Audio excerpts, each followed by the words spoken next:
Well, imagine us all meeting here in Puyallup under a blue moon. What are the odds?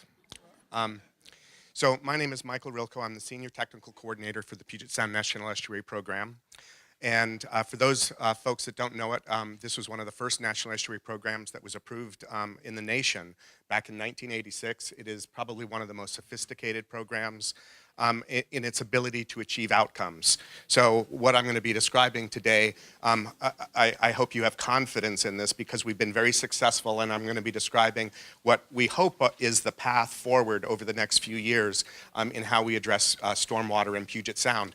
And not just from a programmatic perspective, but from a recovery perspective. How do we actually use our stormwater management approaches to not just maintain, but actually improve and recover some of the resources and beneficial uses that we're so proud of to have in our ecosystem here? This is going to take me just a moment to get comfortable with using this screen, so, but here we go. All right, so some key questions behind this presentation, just to sort of prime, thank you, Tanya Lee. Why I'm presenting the information that I am. So how do we organize ourselves as practitioners representing distinct programs to identify and then work towards common watershed goals and objectives as a community of practice? How do we effectively integrate necessary geographic scales of stormwater management to protect common resources? How do we organize and develop our technical information and the basis for improving the effectiveness of how we manage stormwater across watershed scales, again, with the objective of protecting and recovering beneficial uses? And then lastly, how do we measure the cumulative progress of our program and initiatives at both the regional and the watershed scale? How are we accountable for the progress that we're making? So the outline of this presentation, I'm going to identify some of the key elements of the action agenda and the roles of that document, talk about action agenda strategic initiative implementation strategies and their relationship to stormwater management, how we go about assessing and prioritizing geographic scales of watershed management and characterizing the importance and level of degradation of comparable watersheds, where do we make investments, and what are our expectations behind those investments. And then lastly, we'll go and take a look at a Puget Sound implementation strategy specifically meant to track and help guide the management of stormwater, benthic invertebrates and streams, B-BIBI.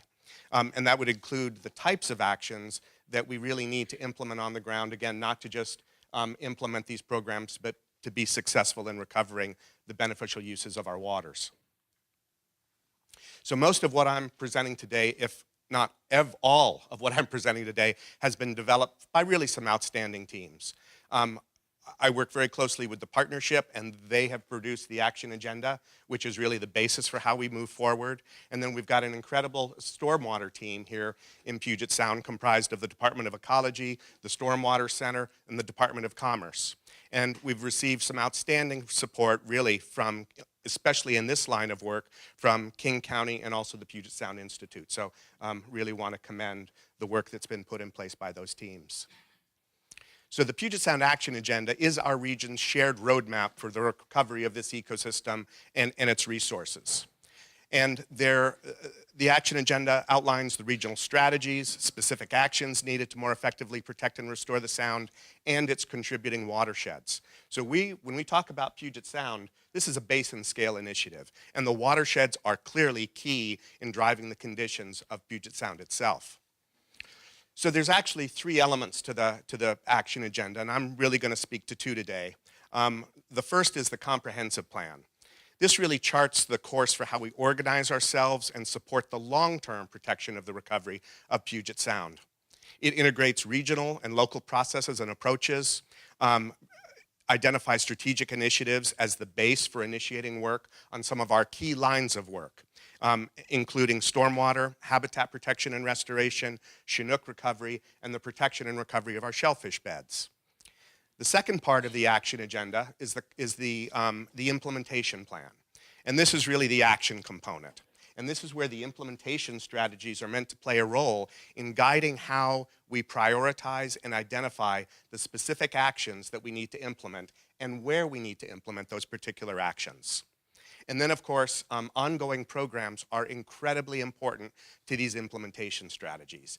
Near-term actions are meant to be supplements transition investments, things that we don't have the capacity or the program funding support to put on the ground. They're really the catalyst for how we can transition the current way that we're doing things into the future way that we want to do things in managing these systems. So the Stormwater Strategic Initiative is working with one of the largest issues facing the recovery of Puget Sound and its contributing watersheds. As you all know, probably more than anyone in this basin, how quickly we can change the hydrology of our watersheds by how we manage or do not manage stormwater. Takes a very small bit of impervious surface to shift hydrology that affects water storage, flows, and downstream flooding. Runoff from these impervious surfaces also provide one of the biggest sources of toxic loadings, which has an incredible importance to the recovery of salmon, especially juvenile salmon that are out migrating.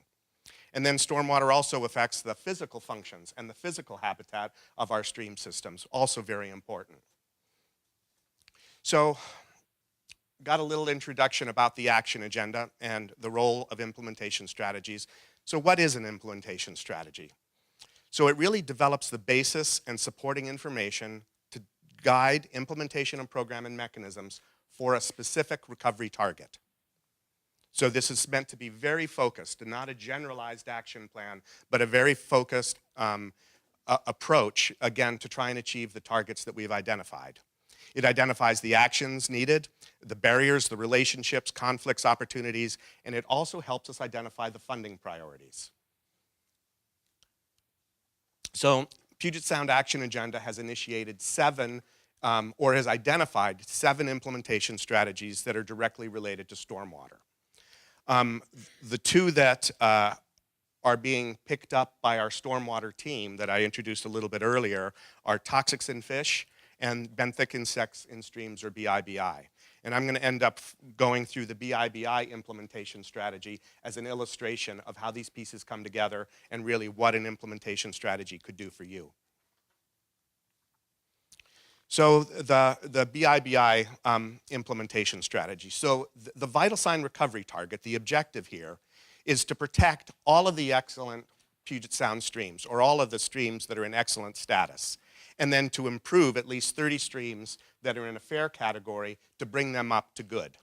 These are very simple targets, and one thing that we're going to come back to is this is a little more simplistic than maybe we need. And one of the things that you'll note is these are very specific and very narrow targets. We're not talking about net changes. We're just talking about almost a proof of concept. Is it possible for us, if we really focused, to protect the 30 excellent streams that we have? And then is it possible, if we are really focused, to restore the quality of an additional 30 streams? So again, not grand changes, but let's see if we can actually do this in a very tailored and focused way. So B-BIBI, again, is the Puget Lowland Benthic Index of Biotic Integrity, developed in the early 1990s, and it is meant to be an integrative measure of the health of wadable streams. And that's what's so important about B-BIBI. We're not looking at a single characteristic or a single stream process, but an integrative result of what is happening in the watershed above that reach. Stream-dwelling invertebrates respond to changes in both physical and chemical processes. And the benthomacroinvertebrates stay in that location through the span of their life. And so they really provide, the community of that benthic community really provides a record, a history of what that stream has been exposed to or the condition that it is in. And because these insects reproduce so quickly, it is a fairly quickly responsive metric. And so there's an awful lot of advantages for thinking about B-BIBI, again, as an integrative indicator of watershed health. So just a little quick picture of both the type of streams that we would sample B-BIBI in, and then the kinds of critters themselves that we would find in a healthy stream. Okay, so B-BIBI targets in our current conditions. So over the course of the last 20 years, we've built almost 1,500 sites, B-BIBI sites, and have over 6,000 B-BIBI scores in our collective database. And again, I'm going to give an awful lot of credit to King County that really led the initiative and proofed this approach. And that's what we're building here today. So if you see the colors of those dots, we've got the red dots indicating very poor B-BIBI, and then the yellow indicating fair B-BIBI, the green is good, and the blue is excellent. Did I get that right? Yes. So if in tracking B-BIBI, those categories of streams is what we're tracking. How many excellent streams are there, and where are they? How many good streams? And again, what we're trying to do is advance the condition of those streams. So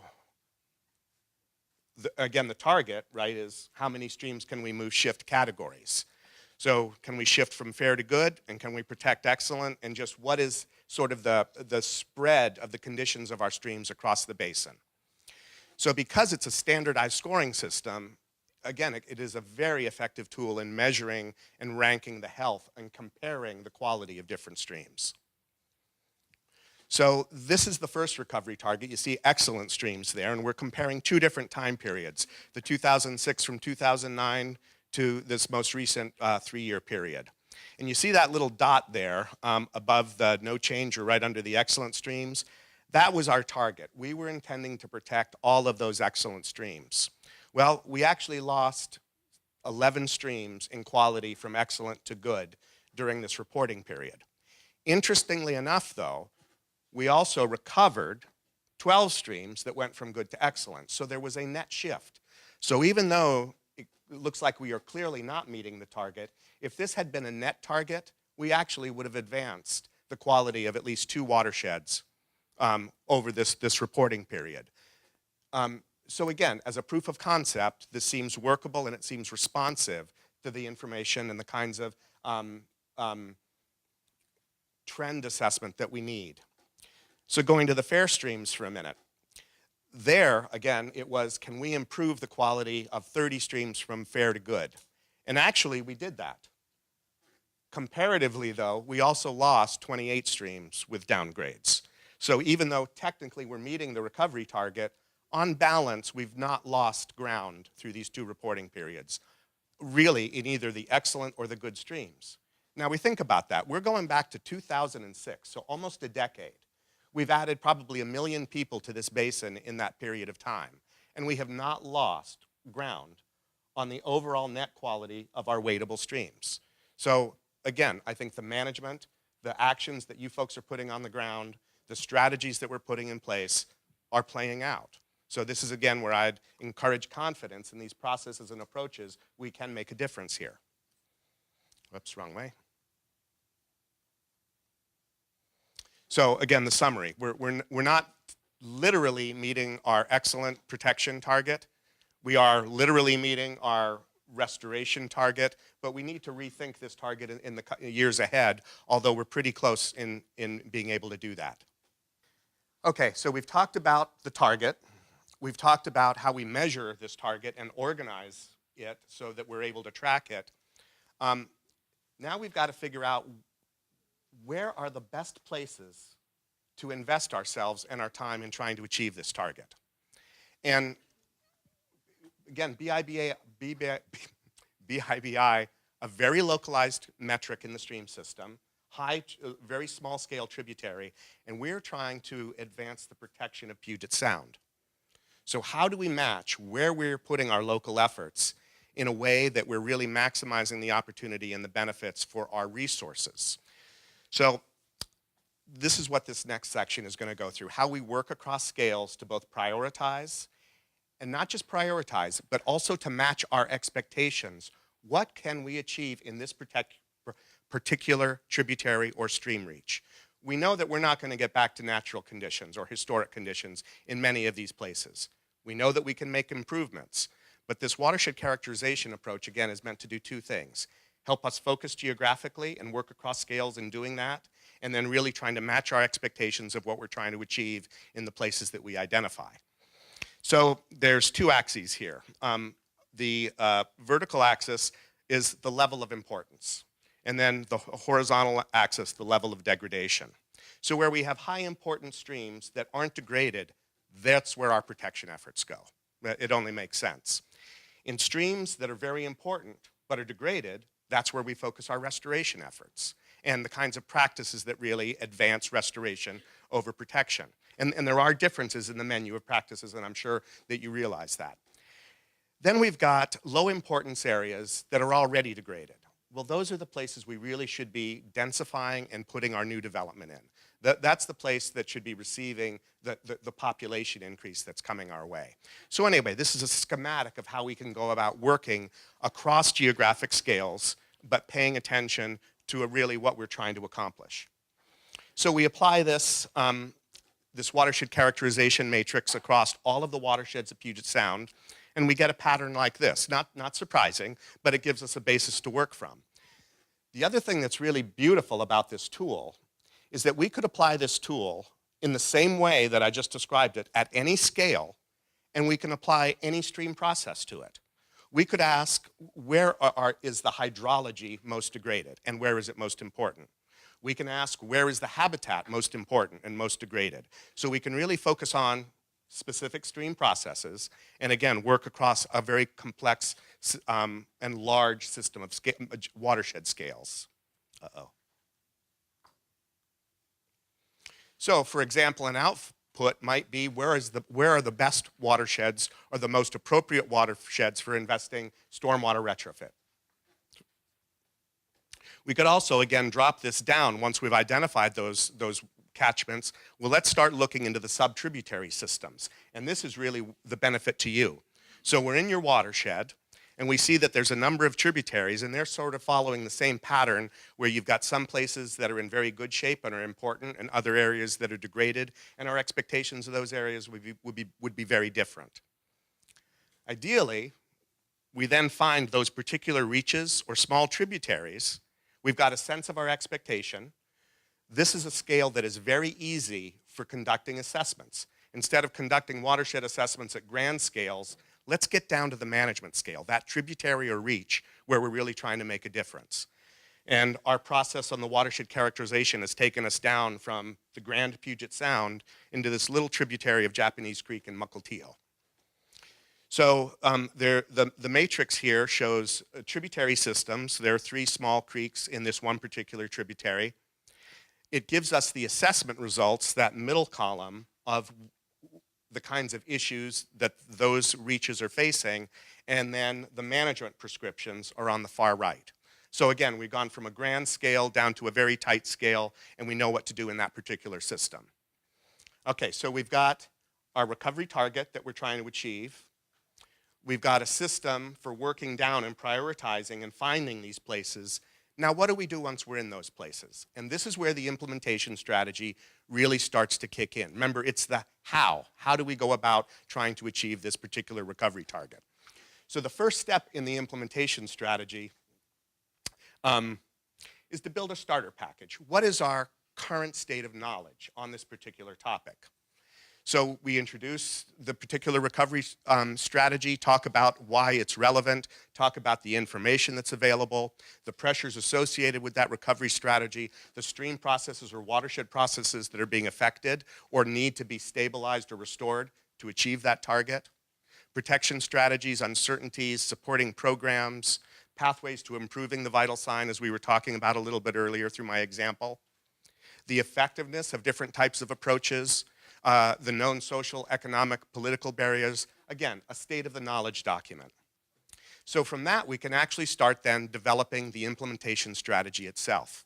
Based on the existing monitoring and understanding from our base programs, the consideration of the starter package, discussion through advisory groups, and then technical review and the drafting of the implementation strategy. So in this particular implementation strategy, the teams identified 5 key elements. And because I'm running out of time, I'm only going to go through the titles here. But in your packet, you'll see some of the examples of the types of actions under each of those elements. And I was a little bit selective. So there's a lot more content here than I'm providing in this. So the first element, education and incentives for retrofitting legacy properties. Watershed planning for protection and restoration. Again, going through those watershed characterization steps and then assessing those local tributaries or reaches. Incentives to reduce the impacts from working lands. Again, moving at the interface of that development and working land area. We have a lot of mixed watersheds, and the relationship between development and working lands incredibly important. Increase the use of the LID performance standards and those practices. And then lastly, the fifth element, increase local government capacity to manage stormwater programs. You're on the ground, you need the capacity to help both figure out and then implement these strategies so that we can achieve the progress that we're trying to.